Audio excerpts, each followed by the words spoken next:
Senator from Mississippi. I ask unanimous consent that the quorum call be dispensed with. Without objection. And I ask consent to speak as if in morning business. Without objection.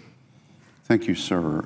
Mr. President, I rise today to express my serious concern about a matter of national security. It is a matter that is increasingly more visible with the American people. It's a matter that they are more and more concerned about as they hear more.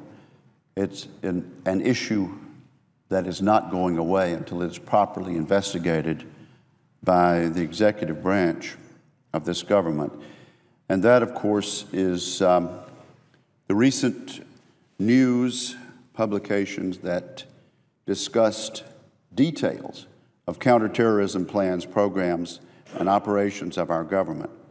These publications refer to specific counterterrorism, military, and intelligence activities that are among the most classified and highly sensitive national security operations involving our military and our intelligence community. The leaks of this information constitute a grave breach of our vital national security interests. The President, in his press conference last Friday, attempted to distance his administration from these damaging leaks, stating that the notion that my White House would purposely release classified national security information is offensive. The matter is certainly offensive and needs to be fully investigated. But I must point out that the President did not explicitly deny that members of his administration were responsible for leaking classified or sensitive information to the media. As a matter of fact, so many of the news reports, quite frankly, point to members of this administration for these damaging and criminal leaks. Any mishandling of classified material must be taken with the utmost seriousness. The authors of these publications cite unnamed senior administration officials and presidential aides as their sources. We need to know the names of these senior administration officials. We need to know the names of these presidential aides. And we need to know, quite frankly, if they were engaged in criminal breaches of our espionage and intelligence statutes. Our men and women in the military and our intelligence community officials work under extremely difficult conditions. These leaks have put their lives in danger. These leaks have put their methods and their ongoing operations at risk. They need to stop and they need to be investigated. All individuals privy to the White House discussions regarding counterterrorism and intelligence operations hold security clearances at the very highest levels. Before being granted access to these classified items of information, individuals must undergo a thorough background investigation and receive extensive security training regarding proper procedures for handling classified materials. They are trained as to what they can say and what they ought not to say. They're trained as to what the law requires and what the law prohibits. It is clear that any potential leak of classified material was not an accidental slip of the tongue, but a deliberate and brazen violation of federal law. And we need to get to the bottom of this. I will also add that we are not talking about an isolated instance of a leak. As the chair of the Senate Select Committee on Intelligence, Senator Dianne Feinstein, rightly observed last Wednesday, we are talking about what she described as an avalanche of leaks. An avalanche of leaks, Mr. President, on national security matters that have, in her words, put our nation's security in jeopardy, unquote, to quote the chair of the Intelligence Committee. To further quote Chairwoman Feinstein, a number of those leaks and others in the last months about drone activities and other activities are frankly against all national security interests. I apologize. Here I'm quoting the chairman of the Foreign Relations Committee, Mr. President, Senator John Kerry.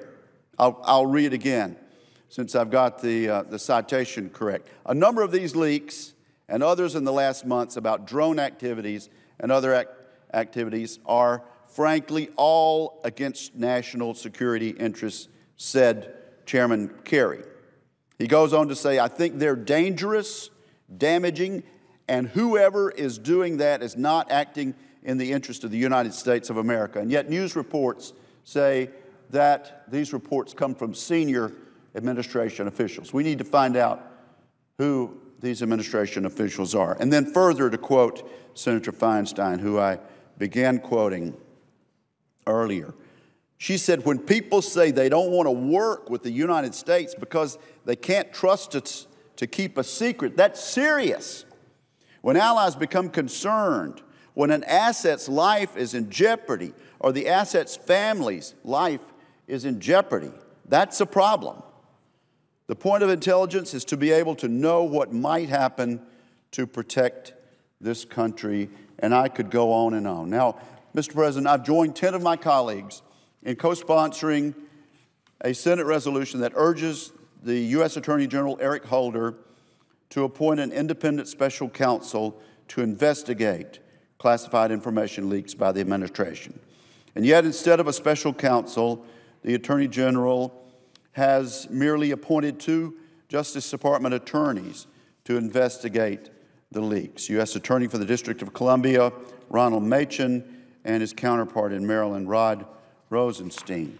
Although I have no question about their abilities, the appointment of these 2 Obama administration officials is unacceptable and raises questions as to their independence. A truly independent investigation would almost certainly reveal any breaches of the criminal law concerning classified information essential to national security. A truly independent counsel would have his or her own prosecutorial discretion.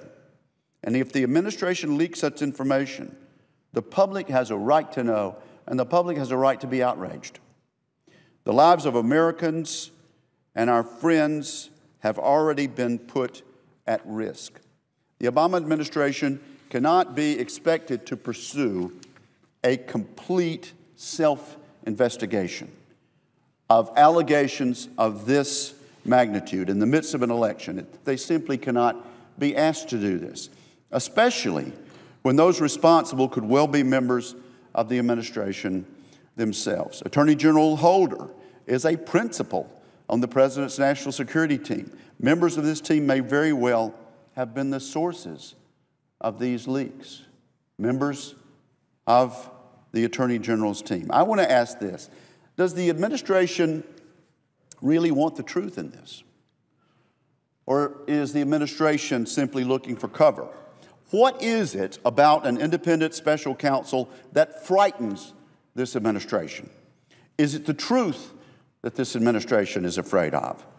And are Americans more likely to get the truth from a truly independent counsel or from U.S. attorneys who will still report directly to the Attorney General?